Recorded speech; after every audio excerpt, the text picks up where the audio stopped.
બાવળાની અંદર બળિયાદેવમાં એક નવનિર્મિત નદીનું આજે નિર્માણ ભારતીય જનતા પાર્ટી દ્વારા કરવામાં આવ્યું છે। આજે ભારતીય જનતા પાર્ટીએ કહ્યું હતું કે અમે દરેક ઘરમાં પાણી પહોંચાડીશું। આજે દરેક ઘરમાં બળિયાદેવમાં પાણી છે। લોકો એવું કહેતા હતા અમારે પીવાનું પાણી નથી મળતું, પીવાનું પાણી છે, સાથે સાથે આખા ઘરમાં પાણી છે। ભ્રષ્ટાચારે માજા મૂકી છે।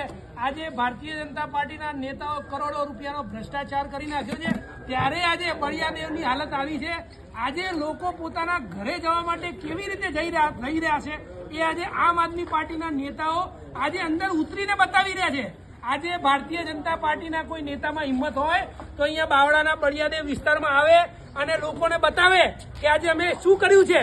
આ કામ ભારતીય જનતા પાર્ટીએ ગુજરાતમાં છેલ્લા 30 વર્ષમાં કર્યું છે। આજે તકલીફ અને વેદના એ છે કે ભારતીય જનતા પાર્ટીના નેતાઓ અભણ છે તો બધાને ખબર છે, પરંતુ જે નેતાઓ ભણેલા ગણેલા છે એ પણ તાળીઓ વગાડે છે। ત્યારે હવે ભારતીય જનતા પાર્ટીનું કાઉન્ટડાઉન શરૂ થઈ ગયું છે। આજે 2027માં ભારતીય જનતા પાર્ટીની સરકાર ગુજરાતમાં બનતી નથી અને આમ આદમી પાર્ટીને લોકો સમર્થન કરશે, કેમ કે આજે જ્યારે ભારતીય જનતા પાર્ટીના એક પણ નેતા આજે બાવળામાં નથી દેખાઈ રહ્યા, ત્યારે આમ આદમી પાર્ટીના શહેર પ્રમુખ સંદીપભાઈ હોય, જીતુભાઈ હોય, અમારા પ્રદેશ પ્રવક્તા હિમાંશુભાઈ ઠક્કર હોય, અમારા શિક્ષણ સેલના પ્રમુખ જીતુભાઈ ઉપાધ્યાય હોય, મહિલા નેતા ગૌરીબેન દેસાઈ હોય સહિતના તમામ લોકો આજે સવારથી ગેલોપ્સ ઇન્ડસ્ટ્રીયલ પાર્ક હોય, બળિયાદેવનો વિસ્તાર હોય કે બાવળાના દરેક વિસ્તારમાં લોકોની વચ્ચે રહ્યા છે। આજે અહીંયા રહેતા લોકોને આજે કમ્યુનિટી હોલમાં શિફ્ટ કરવા પડ્યા છે।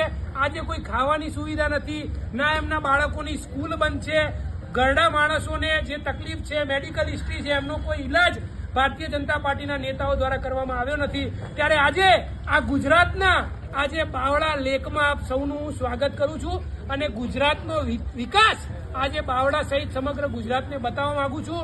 હવે ગુજરાતની જનતાએ આત્મા જગાડવો પડશે અને 30 વર્ષ પછી હવે ભારતીય જનતા પાર્ટીને ઘર ભેગી કરવાનો સમય આવી ગયો છે। જય જય ગરવી ગુજરાત, જય હિન્દ, જય હિન્દ, જય ભારત।